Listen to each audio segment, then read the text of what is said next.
আমি মাম্মাস বয় পেজ থেকে তোমাদের ছোট্ট শ্যাম বলছি। চলে আসলাম ভাইফোঁটার ব্লগ নিয়ে। প্রতি বছর ঠাম্মা আমাকে ভাইফোঁটা দেয়, আমিও খুব খুশি হই। আর এই রিচুয়ালগুলো খুব ভালো লাগে।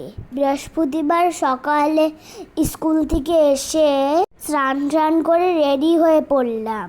আমি একটা সুন্দর পাঞ্জাবি পরেছিলাম। এই পাঞ্জাবিটা আমাকে ঠাম্মা ভাইফোঁটা উপলক্ষে গিফট করেছে। আমি ঠাম্মা বাসায় যাওয়ার সঙ্গে সঙ্গে মা সব কিছু রেডি করে দিল, আমার জন্য নাস্তা বানালো, তারপরে আমাকে ফোঁটা দিল। আমিও ঠাম্মার জন্য একটা শাড়ি কিনেছিলাম, যা ঠাম্মারও খুব পছন্দ হয়েছে। ফোঁটা দেওয়া শেষ করে ঠাম্মা আমাকে ফিরনি খাইয়ে দিল। তারপরে দুইজন গিফট করলাম।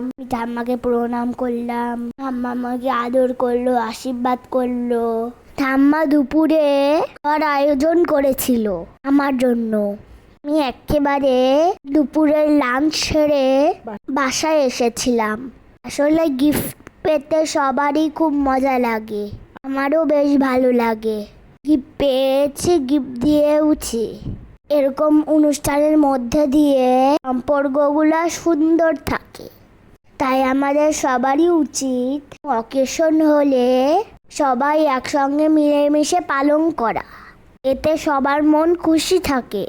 ঠাম্মা আমার জন্য দুপুরের খাবারে আয়োজন করেছিল পোলাও, চিকেন, ডিম ভুনা, সালাদ, দই, ফিরনি, চকলেট। ঠাম্মাকে অনেক অনেক থ্যাংক ইউ। সবাইকে ভাইফোঁটার অনেক অনেক শুভেচ্ছা। আজকের মতো এই পর্যন্তই। টাটা, বাই বাই, ভালো থেকো সবাই।